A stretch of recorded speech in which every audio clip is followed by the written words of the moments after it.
আপনারা কি এমন কোনো জায়গায় থাকতে চান যেখানে জানলা খুলেই চোখে পড়বে দুরন্ত এক নদী?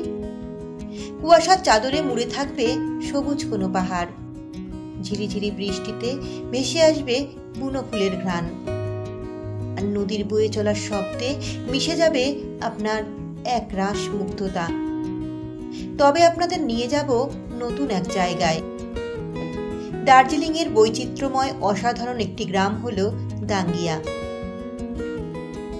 সবুজ পাহাড়ের বুক চিরে বয়ে গেছে পাহাড়ি নদী রঙ্গিন। পাহাড়ের গা বেয়ে নেমে এসেছে মিম টি এস্টেটের বিস্তৃত চা বাগান।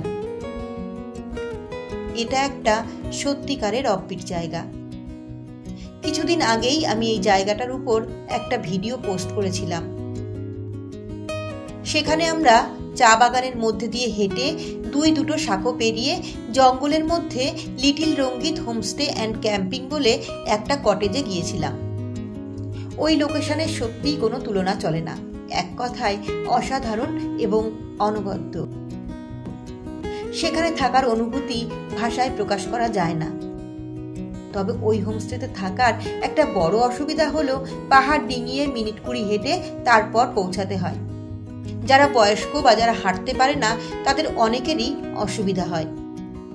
তার উপরে বর্ষায় নদীর জল যখন প্রবল খরস্রোতা হয়ে যায় তখন অনেকেই সাহস করে ওই সাঁকো পেরোতে পারেন না। তাই যারা দাঙ্গিয়ার প্রাকৃতিক সৌন্দর্য উপভোগ করতে চান অথচ খুব একটা হাঁটাহাঁটি চান না, তাদের জন্য এই ভিডিওটি শেয়ার করলাম। অবশ্যই আপনারা ট্রাভেল ম্যানিয়া কিচ্ছু জানার সাথে থাকুন, আর যারা দাঙ্গিয়ার আগের ভিডিওটি দেখেননি তারা অবশ্যই দেখে নিন। বিজনবাড়ি পেরিয়ে এসে পড়েছি দাঙ্গিয়া। বড় রাস্তাটা যেখানে শেষ হয়েছে ঠিক সেখানেই একটা নতুন হোমস্টে গড়ে উঠেছে। হোমস্টের নাম ডিলাইট হোমস্টে। একজন মাঝবয়সী মহিলা এই হোমস্টেটি চালান। 2টো থাকার ঘর আর একটা কটেজ আছে, চাইলে টেন্টের ব্যবস্থাও আছে। সদ্য তৈরি হয়েছে তাই ঘরগুলো পরিচ্ছন্ন আর সাথে টয়লেট আছে। আমরা তো প্রথমে এখানে থাকবো বলেই ঠিক করেছিলাম। আসলে অনেক বৃষ্টি হচ্ছিল বলে ভেবেছিলাম লিটিল রঙ্গিত অব্দি পৌঁছাতে পারবো না। যাই হোক, শেষ পর্যন্ত লিটিল রঙ্গিত অব্দি পৌঁছাতে কোনো অসুবিধা হয়নি, তাই আমরা ওখানেই ছিলাম। তবে পজিশনের দিক থেকে এই হোমস্টেটাও যথেষ্ট ভালো। যারা বয়স্ক কিংবা হাঁটাহাঁটি পছন্দ করেন না অথচ দাঙ্গিয়ার প্রাকৃতিক সৌন্দর্য উপভোগ করতে চান তারা এখানে থাকতে পারেন। গাড়ি কিন্তু একেবারে হোমস্টের গেটেই নামিয়ে দেবে। উঠান ঘিরে কমলা লেবু, কলা থেকে শুরু করে বিভিন্ন ধরনের ফলের গাছ লাগানো। উঠানের এক পাশে 2টো থাকার ঘর আর অন্য পাশে খাবার ঘর, আর অনেকটা উপরে একটা নিরিবিলি কটেজ রয়েছে।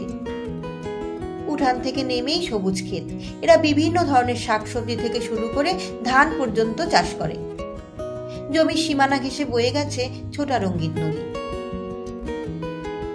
জমির ভিতর দিয়ে হেঁটে হেঁটে খুব সহজেই নদীর পাড়ে পৌঁছানো যায়। নদীর পাড়ে বসার জন্য একটা ছাউনি দেওয়া ঘরও করা আছে। চলুন এবার হোমস্টের ঘরগুলো দেখে নেই।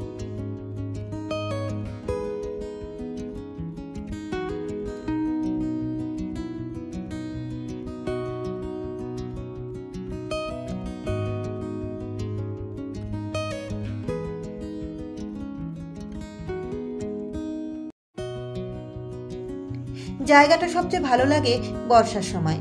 বৃষ্টি ভিজে পাহাড় তখন অনেক বেশি রঙিন হয়ে ওঠে, আর কাদা মেখে নদীর জল হয়ে যায় সোনালি। বড় রাস্তা ধরে কিছুটা হেঁটে গিয়ে নদীর উপরের সাঁকোতে ওঠা যায়। উপর থেকে নদীর স্রোত দেখতে কিন্তু বেশ ভালো লাগে। সাঁকো পেরিয়ে চা বাগান থেকেও ঘুরে আসা যায়। যাওয়া যায় ঝেপি, রিলিং, লামাগাঁও ইত্যাদি। কিভাবে আসবেন? শিলিগুড়ি থেকে দাঙ্গিয়ার রিজার্ভ গাড়ির খরচ 4500 টাকা। শেয়ারে আসতে চাইলে দার্জিলিং অব্দি শেয়ার গাড়ির ভাড়া 250 টাকা। এরপর দার্জিলিং থেকে রিজার্ভ গাড়িতে দাঙ্গিয়া যেতে ভাড়া পড়বে 2500 টাকা। রিজার্ভ এবং শেয়ার গাড়ি সংক্রান্ত যাবতীয় তথ্য জানতে যাওয়ার আগে হোমস্টের সাথে অবশ্যই একবার কথা বলে নিন। हमारा होमस्टे का नाम है दांगिया डिलाइट होमस्टे और हमारा होमस्टे में रूम 3 है।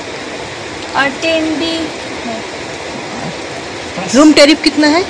1300। ভিডিওটি ভালো লাগলে অবশ্যই ট্রাভেল ম্যানিয়াক ইচ্ছে জানা চ্যানেলটিকে সাবস্ক্রাইব করে সাথে থাকুন।